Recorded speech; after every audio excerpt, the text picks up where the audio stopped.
Hello there, folks, and it's Jeffrey Shaw from Radio FM 88 in Queensland, Australia. And of course, Thursday nights is our shows, and of course, it's obviously Thursday morning for my co-host in the UK, none other than Andrena Forrest.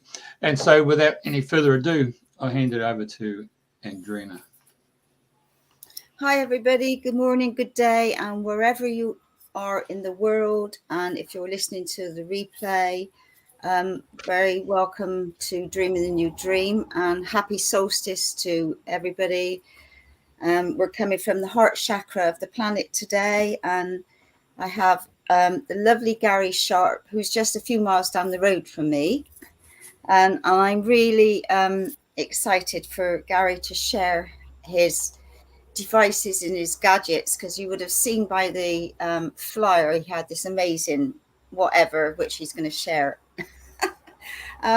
So that sparked a lot of interest, but I found Garry on Facebook, I think, and I saw one of your gadgets, and I've got no idea now which one it was, but I was just mesmerized by all these different shapes that you were making. I just found it really fascinating. So I got in touch with Garry, and we've met a few times, and he's made me some devices to go under the land where I am, because he tuned in, but we'll come back to that. So Garry, without further ado, welcome to Dreaming a New Dream. Greetings. Thank you for letting me be on the show and talk about my experience and my journey. Yeah, so first of all, you've just got to share that you've got your fairy. You're very in tune with the elementals, and you've got an amazing gift of how you can tap into the land and to find out what's going on and what needs a balancing and addressing. So let's start off with, I know that you were born in Somerset, and at 7 you encountered a ghost. So would you like to share from that moment on, and then how you come to make these amazing devices? I got mine there, look. And I've got a bigger one that I've put on my arm today. This is for your drink, so a bit Celtic looking. So, so without further ado, off you go. Ooh, okay. So I just want to give you a brief introduction of the last 40 odd years of how I've developed of the things that I've experienced. So it starts off, I'm at the age of 7, it's bedtime. So I'm going to go to walk up the stairs, and I see this figure at the top of the stairs, kind of grayish. And I knew it wasn't a human, it was a ghost. So I went back straight into the living room to see my parents, and I said, there's a ghost on top of the landing, help. And basically what I got given was an elastic band, and my advice was flick it at them and scare them, and they will go away. And since speaking more to people about the show and about my experiences, there's a lot of people that have this phenomena of seeing spirit. And a lot of people choose to look the other way, hide under their bedsheet, and just ignore it, basically. But I, at that age, wanted to confront my fear, because I wanted a good night's sleep. So with that, I knew I wasn't going to get any help. I walked up to the top of the stairs and tried to make contact. And it was a lady, she just ignored me and just kept looking out the window. And I thought, well, that's really strange. So because she didn't want to talk to me, ignore me, went to bed, fine. So this encounter had happened a few times, until one day she was in my bedroom and not the landing. And because I guess I was bugging her, she went to my bookshelf and she was knocking off my books. That's Porter-guy stuff, isn't it? So that made me really angry. And I said, just stop it. I know you're not going to pick this up. And what is your problem? Doesn't anybody love you? Right. And with that, she turned round and looked at me. And she actually said, no, nobody does love me. And because I'm the age of 7, I didn't go into a formal why, how, and who, Right. So So throughout my life, I've been doing a lot of energy forms, another word for a ghost, clearing. So these energy forms don't know they're stuck. They're just stuck in this parallel dimension. So she goes, no, nobody loves me. And I said, so you haven't even had a pet that you loved and it loved you back. Pets love unconditionally. And she goes, yeah, I did actually. And with that, this collie dog came through the wall of the building. And then I just seen her migrate to the dog and just rough his head and go, hello, my darling, hello. And with that, she just walked out the wall and I never seen her again. So that was my first basic experience of helping an energy form ghost move on to their next journey in their life. So my next, I've got some notes that I need to refer to just to kind of get me on my timeline of explaining how I've got to making the tools. So at the age of 13, I started going to the spiritualist church. I just found it fascinating. And also I wanted to develop how to communicate and, just find out the anatomy of the spirit. So transfiguration was amazing. That's when a red light is shining on the medium's face and their face changes and the voice changes, and it is really freaky. Anyway, I got invited to a development circle. And basically the instruction, well, there's probably about 10 of us, and the instruction there is, after you've sung your hymns and all that business, is just sit and see what you get. And after a kind of questioning and I'm not having my questions answered, I just thought, this ain't for me. I've got to go out and look at literature and find out who is out there that is seeing or feeling or knowing more about this invisible energy. So the first book was Barbara Brennan, and it was a guide of healing through the energy field. And this was the start of kind of going, brilliant, I'm not mad, and I can understand on how to basically make myself and my energy field stronger. So that explained a lot, and also explained deeper than the energy field, the Tien system. So that's what makes up our body. So our lower Tien is basically, you can tune in and listen to it, and it is the sound of the earth. Without that sound, we haven't got a body. So from there, I was intrigued to know that Kung Fu and Qigong practitioners develop the lower Tien and the middle and the higher Tien, but it's the lower Tien which can change your physicality, make you stronger, heal disease, changing it from a dull red to a bright red, eventually to a golden light. So that was that book was so helpful and explained a lot. So yeah, that was my first one. So at the age of 16, I taught myself to play the didgeridoo. All right, so it's really lovely to speak over the ponds to where kind of the didgeridoo originated, the original Aboriginal. Though in our Celtic lands, we had the same sort of thing made out of brass, and we would call from village to village, letting that village know that we were coming, and they would honk sound back. So this is 1990. So YouTube, the birth of YouTube was 2005. So basically what everybody knew about didgeridoo or how to perfect circular breathing was glass of water, breathe down the straw, making bubbles while breathing air in. And it took me about 3 months to actually perfect this circular breathing. Circular breathing isn't really circular breathing. You're sniffing air while you're constricting your diaphragm, and it's that. So why am I saying about the didgeridoo and why I learned it?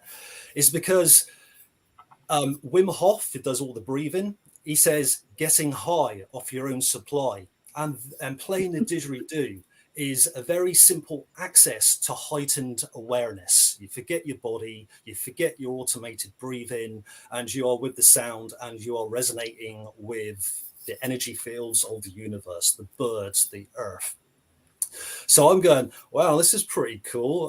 Diddly diddly do. And all of a sudden, I can see about 6 inches down into the earth. This it was about the size of a golf ball.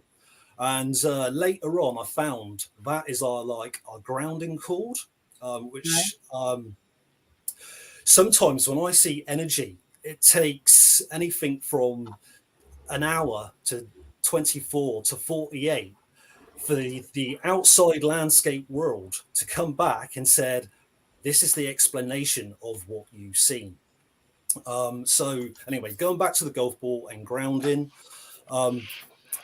this is why so many people are sick. It's because of our lack of being grounded. I'm a gardener. I have to wear army boots to protect my feet.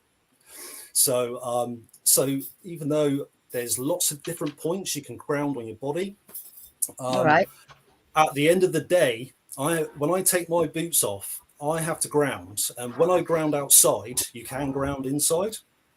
I notice in my energy field, it is depleted of red and green light. And it takes about 15 to 25 minutes for my energy field to integrate this red and green spectrum. And it's almost like a barcode going up and a barcode going across. So you've got all this stuff that's actually filling out and going, you're connected. But, so everybody knows about the aura and the chakras, but we don't think that our aura actually goes under the earth. So our aura goes 3-4 foot left, right, above, but it also goes down. So in other energy systems, they call it the Taji pole. So it is our connection. This goes back to Barbara Brennan of connecting to the center of the earth, our dantians, our soul seat, the top of our head, and up into the universe, bringing it back down into our heart. So you can get grounding sheets. And this is another interesting thing about sick houses and how energy can affect us. And some houses aren't grounded. So we've got this circuitry of wire for our electric. And then usually outside of a house where the mains is to connect to the mains, you've got this wire and it spirals down into a grounding pin. Some houses haven't got that. So if you go and get a grounding sheet or an earthing sheet for your bed, you've just got to be careful of, is your house grounded? So basically a couple of guys that were doing triathlons, and he was an electrician, he thought about this, and you can do a multimeter test on how your body, the voltage you emit, and how much after you've been on a grounding sheet, how much it raises or lowers, and it can help your body to heal basically. Right, so that's grounding. I'd be interested in knowing your grounding points, Garry. Because Right. I know you. So that would be good, because I did buy a grounding sheet to help me with where I am at the moment. But yeah, I mean, obviously, I try so many different things that I don't really know what's working and what's not. But anyway, so it affects your grounding, because you've got this invisible energy systems, which is the meridians. This is your meridian points, and it grounds you. I think it's the kidneys or bladders. But also you got your K1s, which are at the sole of your feet in the little crevice where the ball is. So you can massage that. It's called the bubbling springs. And also what you can also do is get a stick and you can tap it. So there's this guy called Mantak Chia, and his master recommended him do this, and you will never become sick, because you're stimulating your bubbling springs that filters your meridian system and that your energy and your chakras. So was that on your foot, did you say? That's right. They call you K1s, but you've got some points there and some points here. So just have and it just brings you grounded into your body. That's really nice, actually. And I know that, like, talking about grounding, like, you know, in some of the work that I've done, I know that many people aren't grounded totally, and you know, the easiest is to get out on the earth and walk on the grass if you can. But you know, it makes, when I'm traveling up to see my son towards London and I see all these great big high rises, I think, God, all these people are so ungrounded. So my next opinion point in my age is age 16. I went to see it, 16, 18. I went to see a friend at college.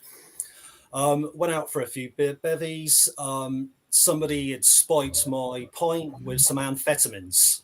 You know, it's speed. It's a slimming drug. You know, lots of people that experience it. Being a sensitive, I basically started grinding my teeth, knew this wasn't alcohol, and then I just had the hellish night and morning and the next 2 to 3 months, thinking that every single day, every hour, I was going to die. So basically what I could see that was happening in my energy field was my lower Tien. Also, this Tien is also like a bowl. So you've got other modalities saying about the 3 bowls. So, you know, it's the flower of life. It's the fruit of life and the flower of life. So it's that pulse. So you've got something, and it's that energy that kind of comes out and comes in. So basically, in my lower Tien bowl, I had this crack in it, and that was where my energy was leaking. Right? Why I was feeling sick, why I was feeling I was going to die, because basically that had blown my lower Tien, and my life force was leaking. Luckily, and this is, I love synchronicity. When things happen, you know, you go, oh, I need this, and going on to my life story, this is how things have turned up to me. So this is year 2000. I got a book called Energy Medicine by Donna Eden, and that book saved me. It talked to me about the grounding points, the smoothing of the meridians, the, you know, just coming together, points that you could just hold that just instantly made me feel better. She's an amazing person to look up, and she's got loads of free stuff on YouTube. And what was that, Donna Eden? Donna Eden, Energy Medicine. Okay. Back then, we didn't have YouTube, so I read this, healed myself. Well, maybe, you know, I was young, so I had that on my side. And then you just forget to practice these energy moves, a bit like Qigong, very similar to Qigong, actually. So about 2000, no, actually about four years ago, or maybe less than that, she is now made it on, thanks to the internet, she is getting that word out to the world, which is amazing. So, you know, you can read these books, do the application and practice and experience. Though, if you haven't got this media or anybody to talk about it, you can think you're going a bit crazy. We're just going, yeah, no one's going to understand this. All right. So 2005,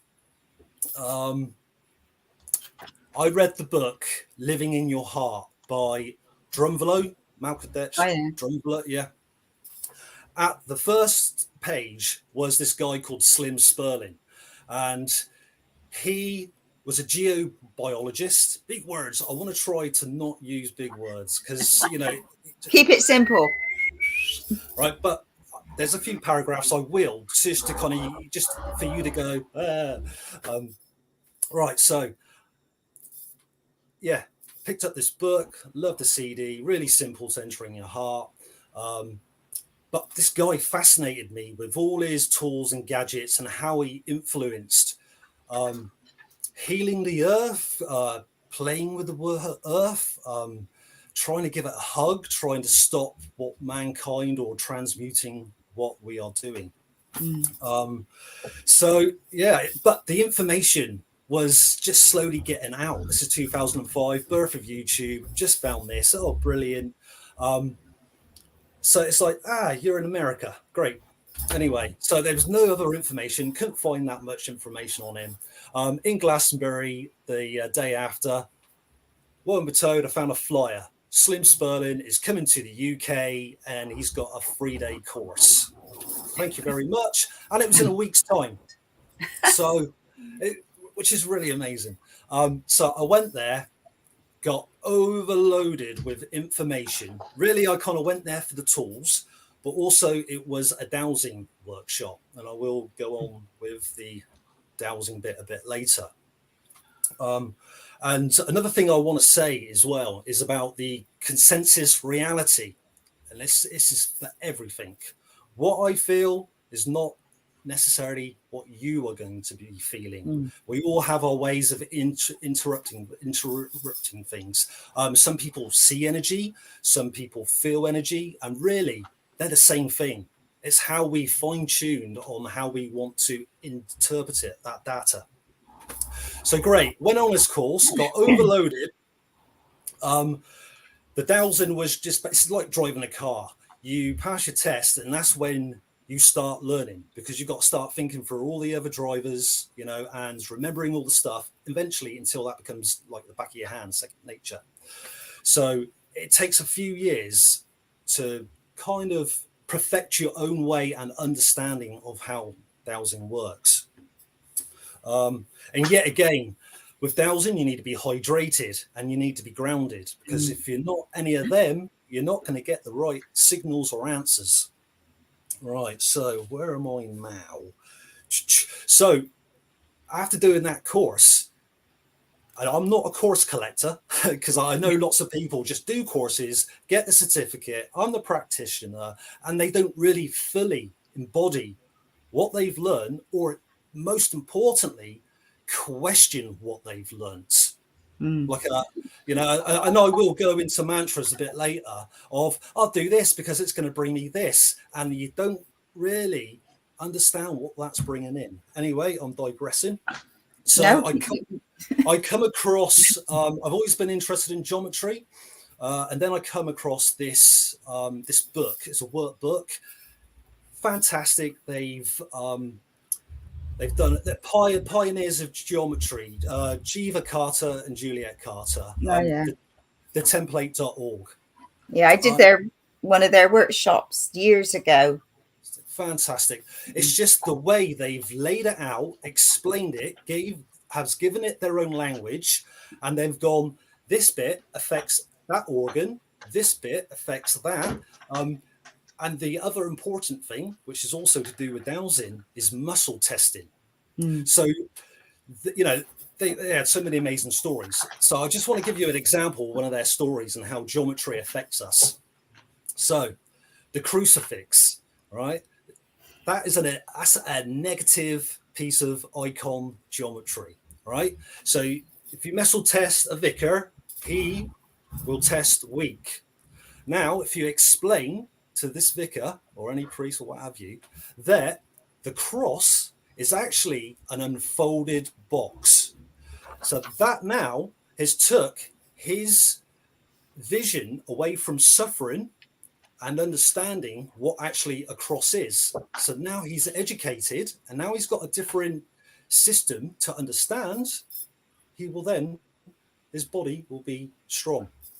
So the other thing the ceremony's done was you could surrogate, and it has to be bloodline. And I had to deal with my ancestors. I was very cross my ancestors. I tried different modalities, which did not work, to make peace with them. And also, obviously, this is all DNA stuff as well. So that is what this all geometry stuff is. It's just amazing. So through that, I got my healing and my peace with my ancestors. And really, I was only peed off with, let's say, my left-hand side ancestors. Yeah, all done. I'm happy. I'm at peace. And it wasn't until a few years later, the universe at large said, right, now you're going to have to do your other sides of your ancestors. So there was 4 lineages of ancestors, because our chromosomes, our mum and dad, all that business. So, I thought, oh yeah, I don't need to do it. And then I had to do it. And even the relief from that, even though thinking I didn't have to do it, was massive. Right, so that's that. Okay, so the other great author that I found solace in, that I knew that I wasn't going mad, and this is at the age of 16, is Carlos Castaneda. And basically, he found this American shaman that could see how energy flowed through the universe. Amazing stories, scary, funny, and serious, right? But the way he made it into the novel, everybody's gone, yeah, that's pseudoscience. Anyway, one of the most important thing he says lots of important things, is he mentions the assemblage point. So the assemblage point is at the bottom of our sternum. It enters our back like an arrow through our energy field, through our sternum, very near our heart, and pierces it and flies off. The interesting thing with this is height. So also this is mirrored in, he says, like there's a sphere in the back of the left-hand center. And when we dream, when we play the didgeridoo, when we do different activities outside of our normal activities, this assemblage point shifts. And as I said about the angle, if you are ill, this horizontal line will tilt and go through a specific organ. So all of a sudden I've gone, well, that makes sense. The other interesting thing about the assemblage point, it assembles reality, is your mobile phone has an assemblage point. Your car has an assemblage point. Your computer has an assemblage point, right? Really interesting. But actually, this is actually really serious, because there's these things called energy attachments that we get attached to, and they imprint on our energy field. And this also goes into dowsing, that we're not quite there yet. And yeah, this can be very serious to us. So from then, it doesn't really give you any ways of practicing of his information he gives you. So the next interesting person I met was Angela Blaine. Hopefully I've got that right.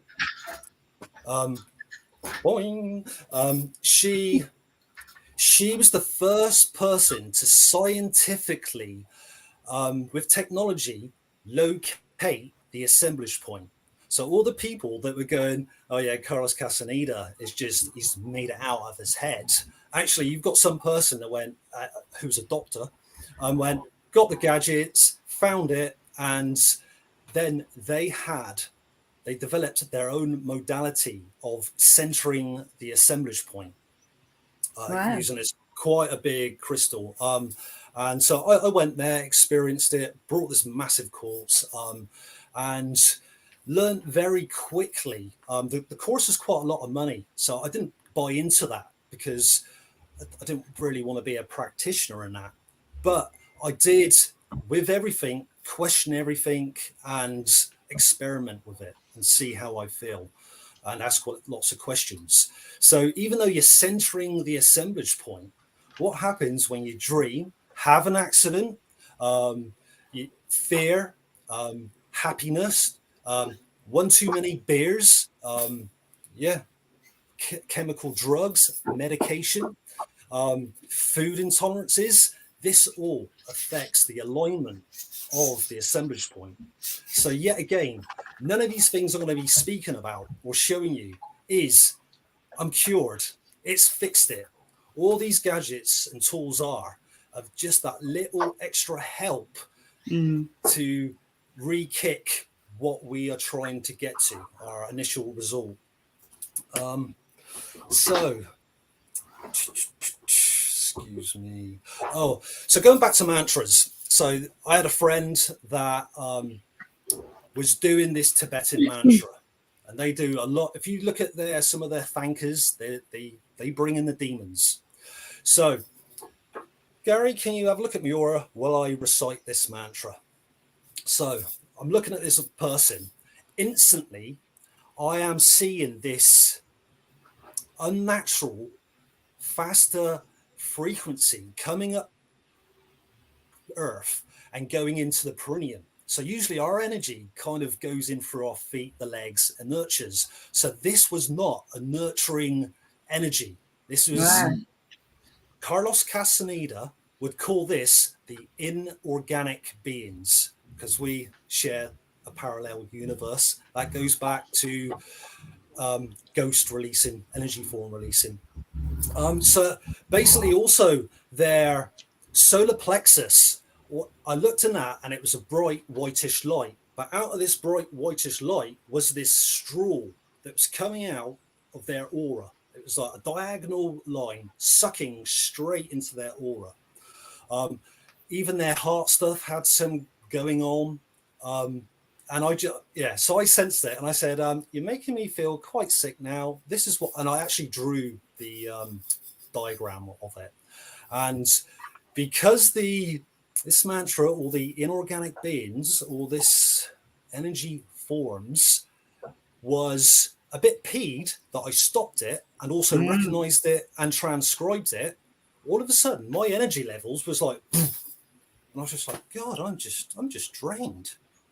So I basically balanced myself by sitting next to a stream. That's the, you've got all these frequencies now. Let's listen to binaural beats. Let's get these headphones on. And these headphones have magnets. That goes into magnet therapy. So we're messing with stuff basically. So from that, my next modality, if I could just go back a bit. So the next so how I'm seeing this distortion is, I was meditating on this positive vortex. A positive vortex is an equilateral cross. These particular ones were called Miss May, and they're on the Orient survey maps. So these are kind of like our ancient spots on villages that were mazes, but also more importantly, meeting points for the village and the farmers to make decisions on what was going to happen. Anyway, really beautiful, lovely, clean energy, right? So these vortexes are like the egg stone and Glastonbury Tor. You sit there and it will tune your human beingness up, all your cells. So there's me sat in the center going, hey, this is groovy. I'm loving the lines of this. Yeah. All of a sudden, the church bells start to ring and toll. And with that, I'm going, oh, right, that's the bit. And this beautiful white equilateral cross started doing that. And I was going, that is actually making me a bit queasy because it's not centered now. So, that was the kind of an experience of earth energies. I will get back to there again, but I'm just going back to another modality that I found really useful. Yet again, found it in book form. Really resonated me. Yet again, the stuff that I knew was in this, but she experimented on a different way. Her name's Judy Jacker, and it's called the Vivaxis connection. So when our mum is gestating in the last 2 weeks, she sends this energetic, well, it just happens. She doesn't do anything. It just naturally occurs. There's this energetic sphere that happens to be around the last 2 weeks of gestation, and it's under the ground. And as we grow and move on for our lives, we actually have a connection, a feeding point to this. And it's mind-blowing, this research, and you don't really want to get too hung up on it, because it's, this is why also people are getting ill, because buildings get knocked down, messed around with. And more importantly, the why we're getting sick homes and sick bodies is we're not asking permission from the element of the earth. Yet again, the word consensus reality, we all see the elementals differently. An example is, I was making some geometry. It's on the patio on a nice sunny day, and it wasn't going the way I wanted it to go. I'd done one face, and this particular geometry needed 6 faces, so not massively complicated. Not happy with it. I put it down and I'm just like, right, change my awareness. I'm going to do a bit of gardening. So done a bit of gardening and it was behind me. And out of the corner of my eye, I could see all these sparks hitting my piece of copper that I was shaping and unsure about. So in my mind's eye, I was like, oh, you like this, don't you? And they replied to me. I just want to digress because Carlos Castaneda mentions, and this is very important with dowsing, is vanquishing the mind, stopping the internal dialogue. It's paramount to dowsing. You've just got to go, I want the answer. I'm not messing about. Bang. Right. So the other, going back to the Vivaxis, is some of the so important things that I'm really passionate, really want to get out there is carbon clearing, using the body as a pendulum, and the electrical energy attachments. So let me just start with the carbon cleansing. And this is paramount and really easy, and what everybody needs. We're being buffered by lots of EMFs. And the first one is we have ion flow in the air, in our body, and more importantly, in our bones. The energy flow should flow with our bones in alignment. What X-rays does, this can be an X-ray for your teeth, going on holiday through an X-ray that scans the whole of your body, MRIs, chest X-rays, on and on, X-rays in general. Dentist one is the most important. So the dentist is scattering the ion flow in your bones, and that will never ever flow back properly. So your teeth, it's very close to your noodle. You know, it's so, and just digressing from that yet again, the dentistry years ago used to say amalgam fillings are great for your teeth. They're not going to harm you, all right? But they've got mercury in, and I had to have mine removed, all right? And when they are removed, they are classed as toxic substance, so you have to pay for that. So it's all right in your body, though when it's out, it's a toxic. Right. So basically, I told my NHS dentist, when there were NHS dentists, fillings fell out. Can you fill it? Yeah, I can fill that. I do not want an amalgam. They're fine. They're safe. They're all right. He went against my wishes. So later on that evening, I'm tasting metal.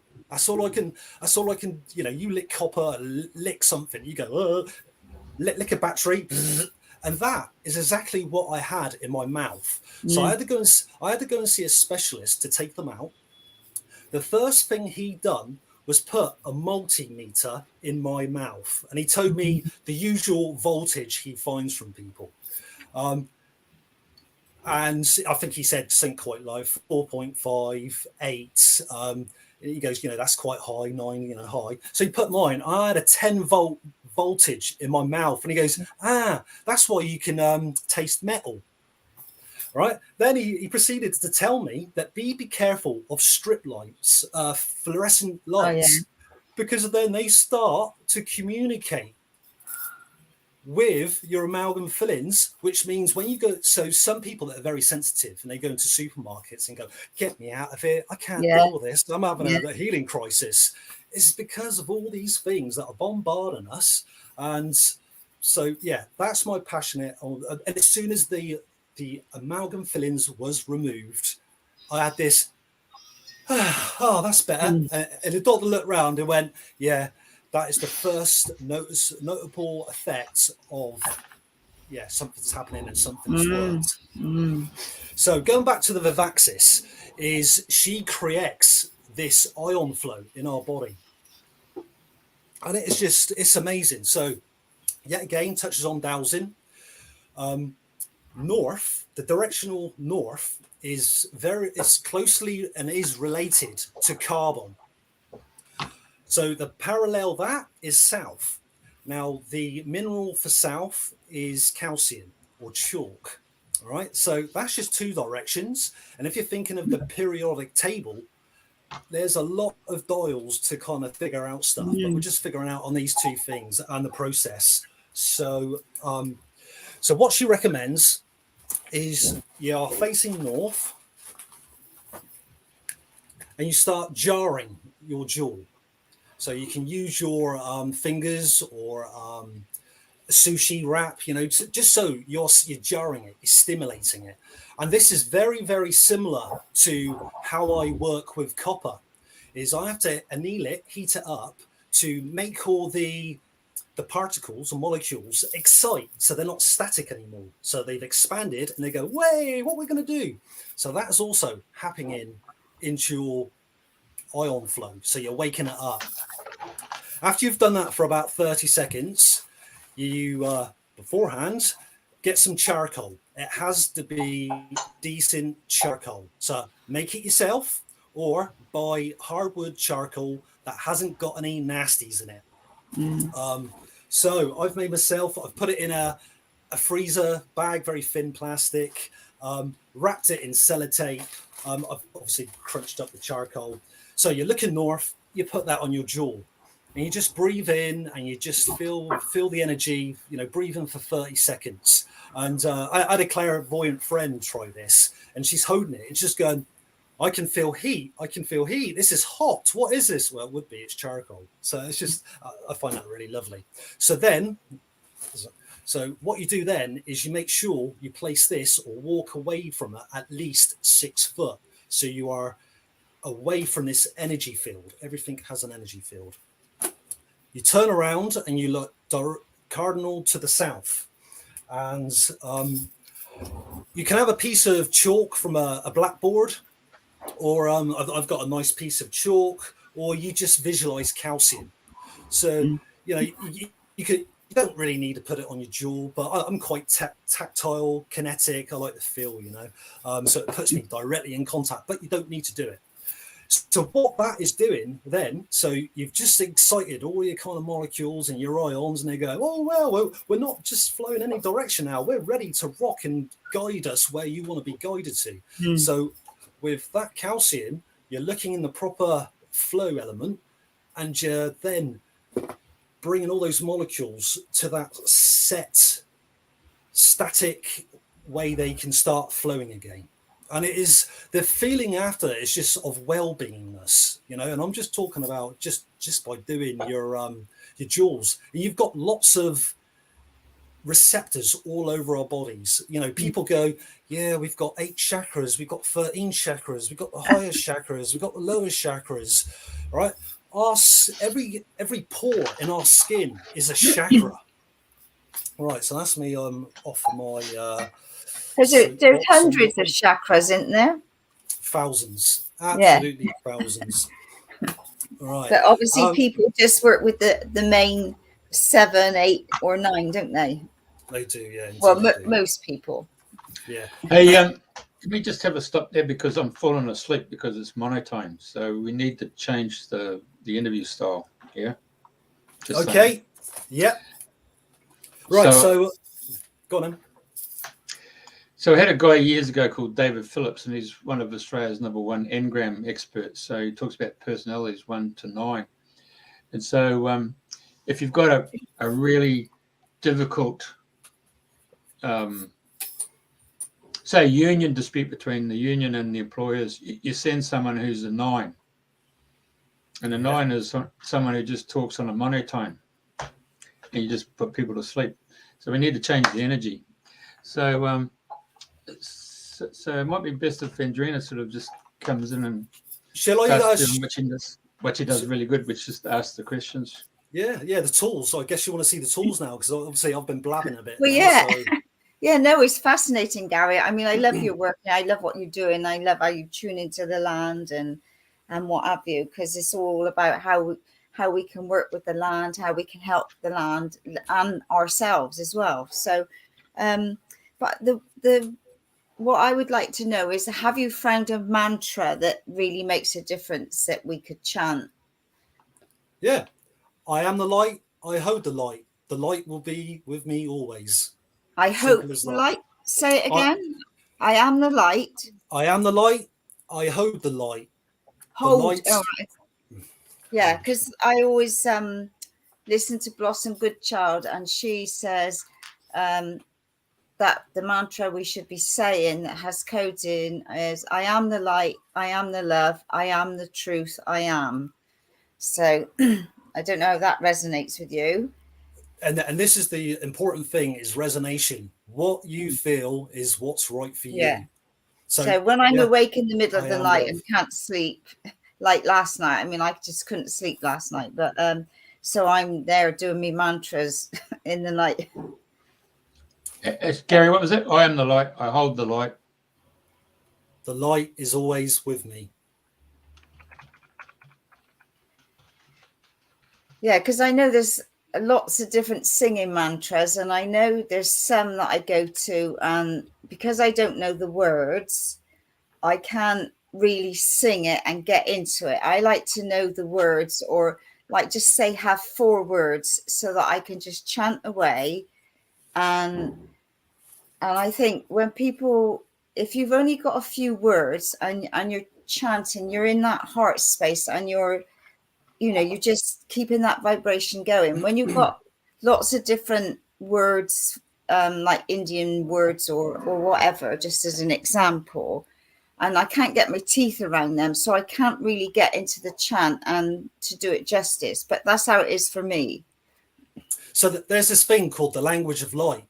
And when I'm making my tools, I'm in this peaceful, beautiful state of nothingness. I am the flame. I am the metal. I am everything. And it's finding this, this universal language that is actually silent, but it isn't, but it is. It's a frequency, and it's just peace and just feeling heartfelt stuff. Anyway, have you got any of your magic gadgets there? Because your gadgets are just fascinate me. I just love your gadgets. And I was privileged to come down and meet you a little while ago before you married, and we offer Garry and his lovely wife congratulations, because it was a few weeks ago now? 4 weeks? Yeah, it's coming up 6 weeks. It goes quick. And you made when we went to see you, because Carol came with me, you were showing us all your devices, all your gadgets, and overload. It was just fascinating. So what have you got to show us today then? Right. So and this is why I had to explain, because I don't want to come over as a madman. So it starts off with a piece of wire. Welcome to the club. You put that in a drill and you start twisting it. Here's one that I've made earlier. Where is it? So a twisted bit of wire. This is importantly has to go clockwise. So then what Slim found out was you got 2 ends of the wire. One is negative, one is positive. Now you can douse this charge. A guy called Abraham Kriram, he's come up with the same philosophy, but just a line. At one end, there is ultraviolet light. At the other end, there is infrared light. Right, so by twisting it, I have now made a closed circuit. So there is not a negative positive. And just like a ring, right, so I have condensed the molecules, twisted it, compressed it, and then I've joined that together. So what you then have is a positive.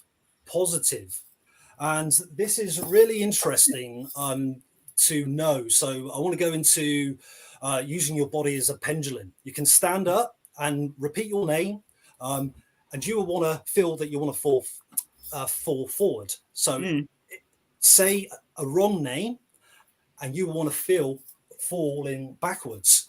So that's polarity, and your body does not lie. So for a better example, this is just a copper tube that has polarity. So, and this is why divorces could happen. This is when you're wearing your beads with no pendant for direction. This can be not really negative, but it's not working the best it can. So you put your ring on. I got my ring on. All right. So I don't know what polarity that is. So I'm going to do click dowsing. So if I'm strong, I can't click my fingers. So for me, luckily, that's strong. And I have to do this when I wear my bead necklaces because I want to be firing all systems. I've just put that the other way. I'm weak. So this is these subtle things that affect our energy. So so basically I've played around with the rings. You've got different ways you can play. This is flattened, and it just kind of, people say they can measure the frequency, and this kind of, so it's, you've got this film of ultraviolet light, and it instantaneously tightens up the molecular structure of water and also kind of whatever you put in it. Slim told me that you can bend these wires, and a lot of people are doing this. And then there's another thing with wire, which is the electroculture, or making your plants grow bigger. I'll come to that bit in a minute. So I had a knee operation, so I bent a circular ring, and I ripped my meniscus. So I put that on my knee. I had to go and see the surgeon 3 days later. So he looks at my knee and goes, "Where's your bruising?" So so what this copper ring is a semiconductor, or it simply put, it just takes heat away from the skin. You know, we've got copper inside us, copper's in the air, copper's in the food. So with using that on not just a flat plane, I've enhanced the energy, or told the energy to do something else. So I had a friend that had sinus problems. Yet again, this is a closed ring, emits ultraviolet, and it just soothes the temples or your points you've got. But the interesting thing when I first wore that is, after I put it down and I had it on for about 10 minutes, my eyes were like watering for at least 5 minutes. I was actually quite worried, and I had to get my wife to give me some Recce on there to calm that down. So if you now double twist that, you would get, so this is almost like an energy key. So with the single twist, there would be, if you feel it, there would be a pulse. So really that's a single twist. And because I've put it back on itself, that's a double twist. So holding the double twist, the heartbeat or pulse will be quicker. I just want to go back into energy again, and about, this lady says about growing food. And if you lick a seed and plant it, that will grow with your DNA. Anastasia. Thank you. Which is great if you're just going to eat your food. So anyway, I've got this whacking big potato in my hand, and I'm thinking, how am I going to stick that in my gob, because I don't want to lick it. So all of a sudden, I'm feeling my heartbeat, and then I'm feeling the heartbeat of the potato, and I'm thinking, oh geez, that's interesting. And then what I've done is I brought the heartbeat of the potato into a pulse synchronization with my heart. So it was vibrating with my heart energy. So anybody can eat it because it's coming from my pure intention. Another interesting thing is if you press your belly button with one finger, get your jugular with another finger, you'll feel two separate beats. And then after a while, by breathing into these two main aorta vessels, they will start aligning together. And then you swap over and do it for the same period. And all these examples of are just inherent in everything. This is a hypercube, which is a very interesting tool. It's like a UFO. There's ways of, it's a portal. So here's another one, an AccuVac. Yet again, that's double twisted. Oh, thank you. So that's a single twist, and they all have different inherent energies when placed together. I just want to read some of the gum that I didn't want to say. The hypercube is a representation of the hyperspectral geometry of time and space. The center of it represents the 0 point through which light as information from all other levels of being passes, unlimited by time and space. This protects against EMFs, helps with time travel, right? So with time travel and we're spaceships, where's my keys? Where's my keys? So you're in an agitated kind of vibration. Where's my bloody keys? I'm going to be late. And then you just go, right, I'm just going to calm down. You sit down next to your coffee table. What's on the coffee table? Your keys. But you already had seen and searched for it. So there's this parallel perception reality. You sound like the guys from Red Dwarf there for a minute. And that is why I really didn't want to bring in all these overcomplicated words. So there's this electro culture thing going big now. So I thought, let's try this, let's make it. So with the direction of flow in wire, I thought, all right, this is where thinking in the left and right is just, you've really got to ask and feel. So I thought the energy would kind of go that way. Well, it doesn't. So with the open-ended one, that does, because it has the negative and positive. Whereas this one, I've done a closed circuit. So when I put my dowsing rod over it, it won't point left or right. It would do a positive spin. So it does. So lots of people on these electroculture sites are just using single wire and doing a spiral. Wait on, our spiral is different from you guys in Australia. So it kind of yes, but no, especially when you're using that technology. Another example of polarity is in Cornwall. We've got these calms, or where the volcanic rock is gone through the earth and made mountains. So you've got all these rocks, and they are, some of them have a very particular signature in, it will give you a, so you've got your compass and you'll be going north, and all of a sudden when you're over that point, it will give you a polarity reversal. So it doesn't really matter where you're on the world, what sort of clockwise or anti-clockwise direction you're using. It is how you're twisting it and how you are playing around with the negative and positive.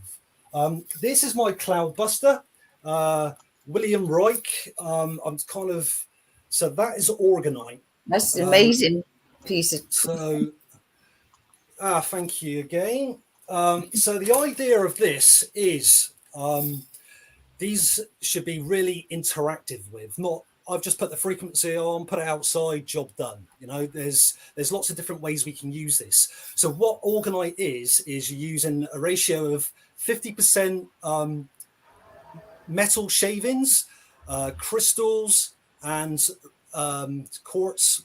And what happens is when this goes off and cures, the metal reflects and draws energy. The crystal acts as a receiver and transmitter of piezoelectricity. And the pipes you can see there is basically the vents. So the vents are actually shooting up, piercing the smog or the high density atmosphere we are creating because of our Wi-Fi and EMFs. So that is affecting our environment, and we are the environment. So that is. You've got diatomaceous earth in there. Yes. I was just going to say that. Thank you. So you can put it in a stream if you want to create a rain. What I was doing is, I think some farmers have been spreading human feces over fields, and it's got a particular rank smell to it. So I decided to put diatomaceous earth and then put the frequencies in it. What this does is, when I put the frequency, it expands the energetic toroidal flow, big words again, but it's like an apple, and it goes up and goes around, and this is like the aura. And when you put the frequency, so it's got about a 10-foot aura, let's say.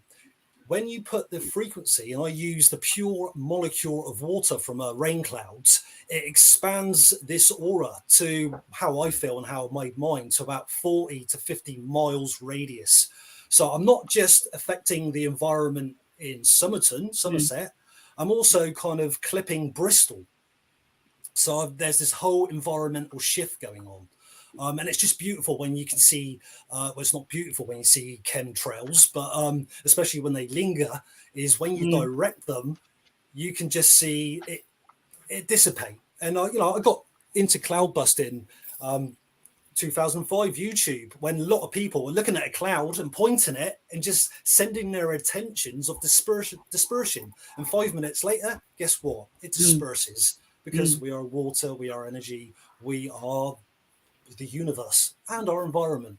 And this is something that humanity really science has to catch up, is the earth is dying. So this electric culture thing is basically, the philosophy is you are putting ions back into the earth. It does work, but what I say is, being a gardener, and I have to mention the infamous lockdown, is that was beautiful for me, because everybody was sharing so much information. And this guy in Australia, his channel was The Weedy Garden.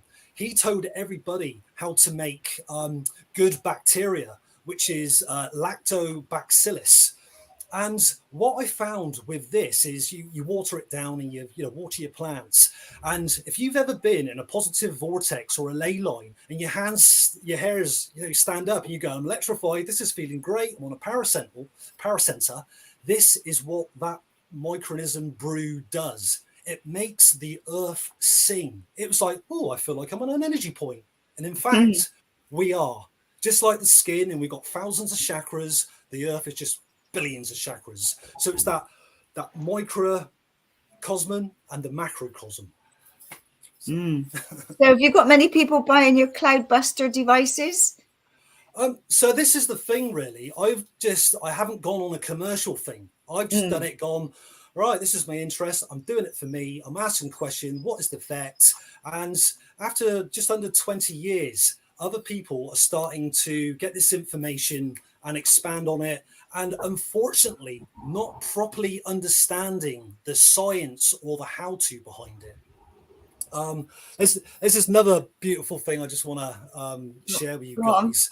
Is there's this guy called Frank Chester, and it's just amazing. He's a geometrist, and he happened to come into geometry late in his life. But what he found was the shape of number 7, and that is called the Chesterhedron, right? So he found this shape of 7 just by so you can make geometry. All you need is a straight edge, a compass, and a pencil. So you don't need measurements. So he came up with that, and then found it was the shape of the human heart.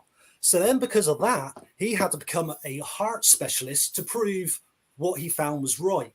So then he had to find a jewel. So all platonic solids, which makes up us basically, has a jewel.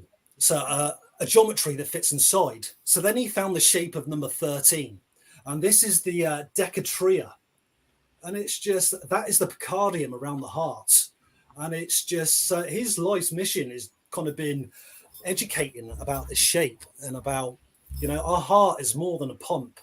So I've almost come full circle saying about Drunvalo living in the heart. And so you mentioned Glastonbury, the heart center of the world. Well, I've got a different philosophy of that. Do you know how many? Do you know how many hearts an octopus has? Quite a lot. Because it has lots of limbs. It has 3 limbs. Oh, thank you. That's beautiful. That's one of my toroidal devices. It looks like an octopus as well. So what I'm saying is, with the dual geometry, the Earth is allowed to have more than one heart spot in the Earth. It's that people say Mother Earth. Why not Father Earth? We all have these dual elements. And as now I've just mentioned polarity, and a lot of people coming in saying, do you know what? I'm not a male anymore. I think I'm going to be a she, this transgender thing.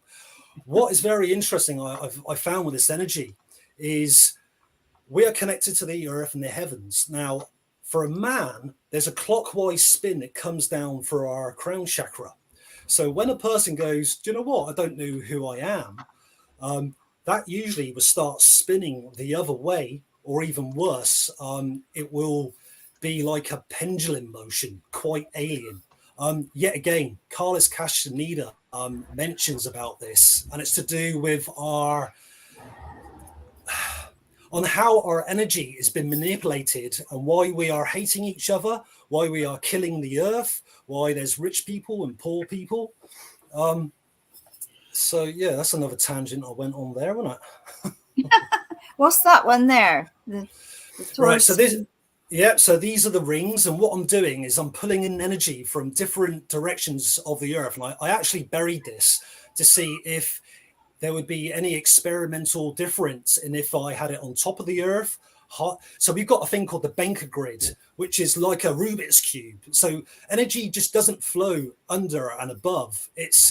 Energy is like a curtain that goes thousands of miles up in the sky. We are the atmosphere. It's that simple. So this is me last year experiencing a drought and wanting my garden to get watered. So I planted that, and within a few days, sometimes I didn't add any frequency to do this. Sometimes it will take a few days for it to happen, or to move, or to manipulate. And this is the thing, what I mean about you have to consciously tune in and work with it. The Damascus Earth, or putting it in a stream, different frequencies, putting different types of just playing with it, just being acting with the innocence of a child, just playing. God, so many questions keep popping through my mind. There's just such a mind of information with all of this stuff. And this is why I had to start sounding my monotone, is because this is how. That's you're talking about the sun, so that's the central sun. So we have more than just two suns. So that's the eye of the central sun. What was the tangent I was going on then?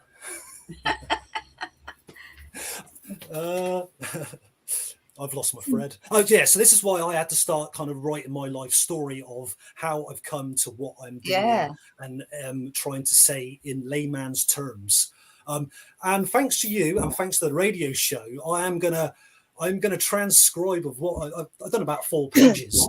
But as you write, there's all little kind of spider legs coming off it, because I have these experiences of the elemental, animals, the earth, the people, and it's not just an hour show.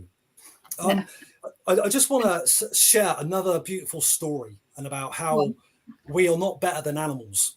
So I'm living in this barn, and next to this field, I'm living in this beautiful X farm that needs my help. So there's this donkey and a horse. The massive horse is a female. The donkey is an abused gypsy capture that someone has found, saved, but doesn't really look at them. And this donkey is scared. Having close inspection, I can see that some of the gypsies, I'm talking about the pikeys, the bad gypsies, they have been putting their cigarettes out on its neck and stuff like that. So it is scared of man. Yeah. So everybody knows donkeys are naughty. It walks into this little grove, gets tangled up in this clematis, like a trailing plant. Unfortunately, man, who was the farmer who was there, had dumped a load of broken glass. So I'm in my barn, and I'm hearing this donkey eeyawing. The horse that is almost like this donkey's mother and protector, she is neighing, very, very distressed, right? So I go, look at it and go, okay, I'll be back. I get my secateurs, center myself in the heart, and come up, and the horse knows me. It's not scared of me. The donkey has no choice. So instantly I calm his third eye and just stroke it and tell it what I'm doing, gently and softly. I cut through this clematis. I stand back a couple of paces, and then I go on then. With that, the donkey bolts out with the horse. They run down the field. They do an emergency stop with their, it is literally an emergency stop. And I'm kind of really going, whoa. They run back it to me, and then both of them at the same time bow to me.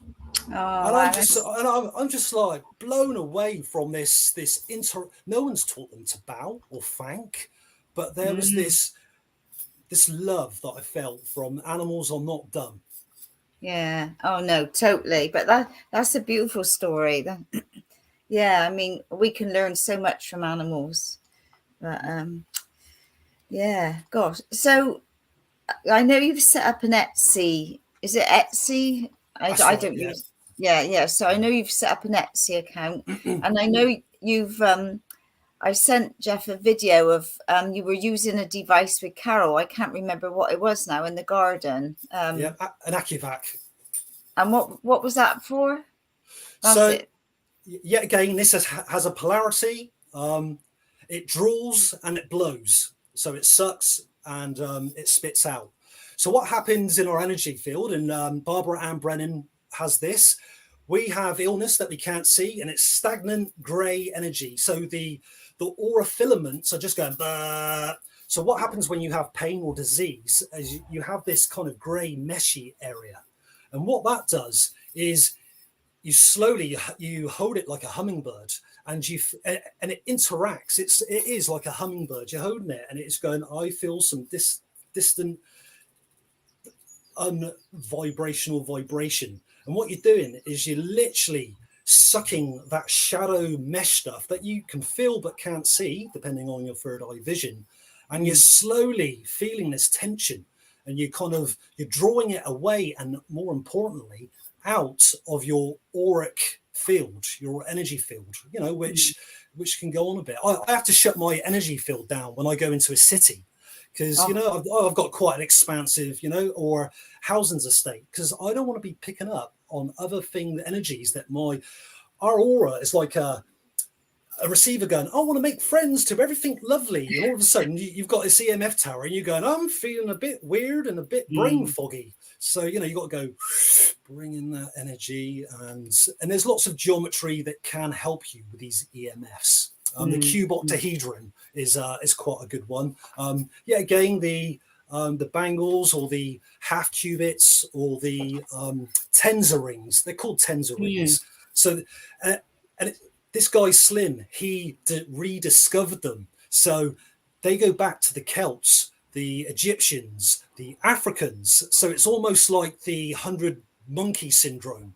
Two monkeys are either side of the road and they do the same thing at the same time. It's that. Another guy is Rupert Sheldrake. He mentions about the morphic resonance, and how I used to see that. And I'd never tell anybody when I was younger, and just like seeing ghosts, never told anybody, is when I see a plant or a tree or a shrub that lays dormant, and so it shreds its flowers and leaves in the winter, I don't see that energetically. I see still the leaves and the inherent flower that it produces. So it's how we kind of, and it's nice that all the reference names I've given is to go, okay, thank you. I'm not going to do lally. Yeah. Yeah, totally. Right. So if people are having like illness problems or land problems or house problems, like I spoke to you about what was going on for me, because obviously I was living in a metal can, if you like, and with a device, a tower not far away, and obviously that was affecting me. And you made me this, what was it called? This, I don't know if we got a picture, the device you made with copper going in. So yet again, that's a different form of orgonite. Orgonite will change its color and discolor with water. And it could possibly crack with being left outside. So I experimented with concrete and using the same mixture and the same processes. And basically it's just, and I made that in a shape. It could have been any shape, but because I love the heart, this is where we need to connect with the earth. The earth gets upset by thinking that we own it, and we just go, having a house there, drilling water there, I'm putting electric there and not asking. This upsets the elementals, the guardians of the earth, and the earth itself. And with that, we create geopathic stress. So we've got all these lines and fixtures, and I'm going to put a sewer there. And now the things we've got with EMF towers is they're producing their own negative chi lines, which are black lines. So basically, you get land disturbance from people not respecting the land, people owning the land. I've just recently done an energy release on a battlefield, and I've got this clairvoyant that said she is still amazed on the lengths spirit will go to inform somebody to help somebody rectify a problem. So yeah, it's basically, there's a whole underlying reasons of why we have disturbances and don't feel at home in our home. And what I was saying with the pulse synchronization, this is the way, using that philosophy of creating a new home if you want to find a new home. Or you're lonely and you want a partner, but you can't find a partner. Yet again, this is another philosophy with different techniques, but using that same pulse synchronization, you can bring things positive for you. So basically, earth energy is finding out what's going on, seeing if you can help it, communicating with it, and if you can't rectify it, move away and just understand that it will leave that energetic impact, like a fingerprint, on your energy field. And I seen you, Andrena, when you went on holiday. I can see energy through the computers and stuff, and it was just like, you're a younger self. You know, I could see all your stress and void because you had removed yourself from that imprint of the land. Yeah, so totally. And so hopefully now, at the moment, while I'm still living there with that device and all these other little doodahs, is helping me keep balance while I'm there until I find my next abode. So yeah, you can find a sweet spot in your home. So you can dowse for this. And then sometimes they have radial spokes coming out. So you can measure and count these, right? So then if you do a prayer of gratitude and thank and really love your space, and then go back and try to add up these spokes, you will have more because you've just interacted with your sweet spot, your soul of your home. And another interesting thing about these rings, you can make these rings in different sizes, is I'm going to mention that bad name again, but it's not the virus, a coronal charge. And this is where you put it around your smart meter or your fuse box. So just think about it. All your energy electric points, which messes around with the earth energy, goes into this massive meter fuse box, right? And then that sends out all these rays which charge up anything negative that's going on. So one way of knocking that out is putting one of these tensor rings around it, because it's not just a plain surface. It actually does, the energy contracts and expands. Amazing. It's not an easy or a simple subject, is it really? No, it's very complex. But obviously, if anybody's having any issues or anything, they can contact you and take it from there, or get your devices, whatever. So yeah, please, yeah. No, brilliant, Garry. I mean, I just love all your your different, they're just amazing. So yeah, so I am a fan of your work and I love what you're doing. So yeah, so if there's nothing else you want to share, or do you want to ask Jeff before we? Andrew had a question.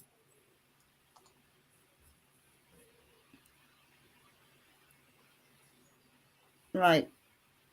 Over to you, Garry. Oh, good question. My geez. We better read it out, really, for people on the radio. Yeah. At some stage later, can Garry be asked what he thinks the negative energy vampire beings are, please?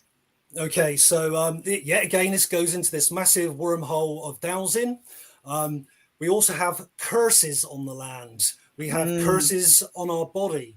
We have ancestral stuff we need to sort. A guy that's been on your program, Matthew Hange, he's come up with arc healing.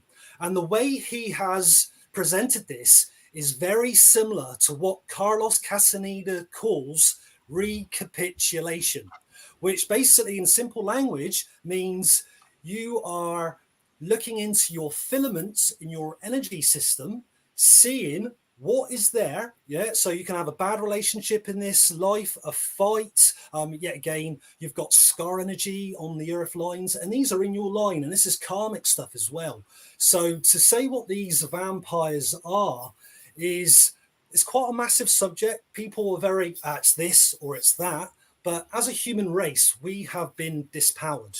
You only have to look at the the temples and the technology that our ancestors have used, and we can't even replicate that now. So it's the unseen parallel dimension on who we share, and likewise why I do energy or ghost release. And these energy forms or ghosts need to be ready to move on to the next journey of their life. So Carlos calls it the inorganic beings, which is very sinister and very serious.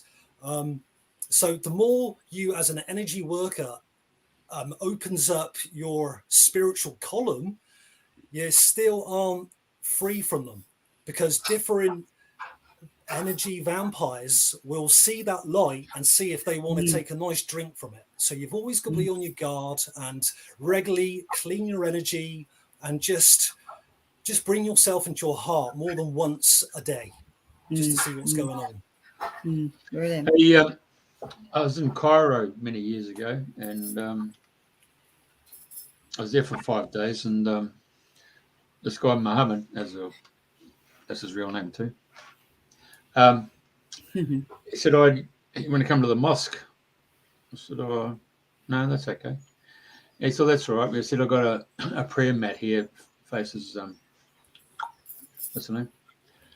And we pray 7 times a day in a 24-hour cycle, even though we have instructions to do 7 times a day, as long as we can get to do it. And I said, "Oh, yeah."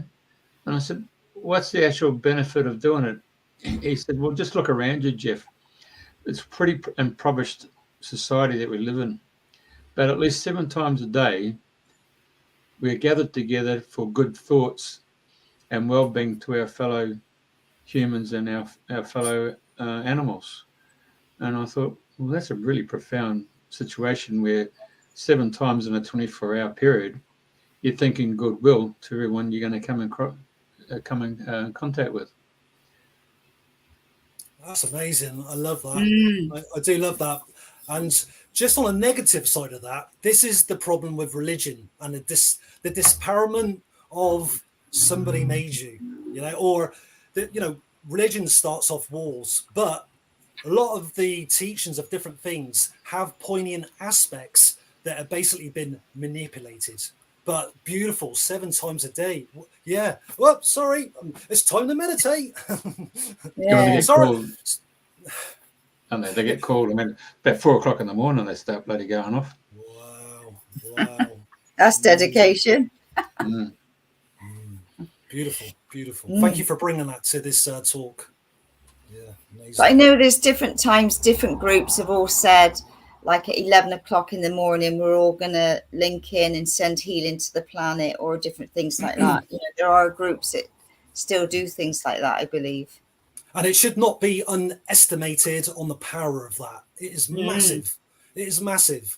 It really is. So sometimes when I send healing, I don't send it to make the person better or heal. I send it so they have at their disposal their filaments to help themselves. And that's the beauty about Matthew Haynes' modality, is he puts you in responsibility as being your own healer. And that's massive. But to actually just go, and Donna Eden does an amazing thing. She was watching a theatre and she could see a ballet dancer lacking in energy. So she said to her daughter, let's send some chi over to her, because she's lacking, right? And then all of a sudden, this dancer picked up her energy and just shined like the rest of them. That's massive. Just that simple love intention. Well, you have a look at the UK when Princess died. Funeral position when I went through, and then person threw a rose on the taxi, or the hearse, I should say. And then I remember watching in Australia thinking, I wonder how many roses we get thrown onto that hearse. And it was almost like a whole parade, one of the flowers. Wow. Yes. Go through the trail, isn't it? Yeah. Amazing. Queen of Hearts. Yeah, amazing, wasn't it? Amazing outpouring of love. And that's a beautiful another thing you've brought to this talk is just the power of seeing a rosebud and constantly unfolding, and just seeing that in your room or your environment It's just that place of the heart, just a place of that intention of peace and love, that, you know, unconditional love that we should all have, until somebody cuts you up in the car and you go, oh, yeah, bring yourself in balance. It took me a while to get back in balance from that experience, I can tell you. Yeah, I bet it did. Yeah. Anyway, that's the past. Indeed. And yet again, you have to, that is energetically been stored, and for you to heal and to recapitulate and have that forgiveness for the person and for yourself for being it at the time. And that's a real hard one to get your head around. Somebody's been bad to me, and now I have to forgive them. But the thing is, you were in that situation. So it's not just 10%, it's 50-50. Totally. Okay. So is there any lasting words of advice in any way, shape or form you'd like to leave us with today? Just question everything. Always check into your own energy, and try to emit love to just whenever you can, and just remember to bring you back to your down Tien, your bottom and your center, and just try to be conscious of that light you emit and the purpose we are here for, which is to uplift everyone. Thank you. I've really enjoyed it, and I know we could go on talking for ages about this. So we'll have to have you back at a later stage with see what else you've put together. Fantastic. I hope I didn't send too many people to sleep, like Jeffrey said. But it is Jeffrey's evening as well. It is the end of day for him, so as well. Well, that's quite interesting, because I was born at 3 o'clock in the morning. So by the time it's 3 o'clock in the afternoon, my energy flags. So we always have to be remembering when our natural time flags. Right, and Andrew says Garry offers overwhelming subjects. He's only just minutely introduced each for over an hour. It's obviously he knows what he's talking about from direct experience, not just opinions. Great show, Jeff and Andrena. Nice to see you. Wow. Thank you, Andrew.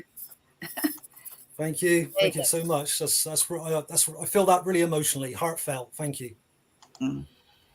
Okay, well, thank you everybody for listening to Dream in the New Dream, and same time, same place next week. And don't forget, we've updated our app, so you can now download it. There's some instructions on radiofm88.com.au. Just click on the Listen app, and it's plain English instructions. Or you can just watch the brief installation on about Android and Apple. Very good. It only takes 1 minute 30. Very easy. You take the show with you. And don't forget, we're now on Spotify, Amazon, Google, iHeart, and Apple. So there you go, folks. All the best. There we go. Love up.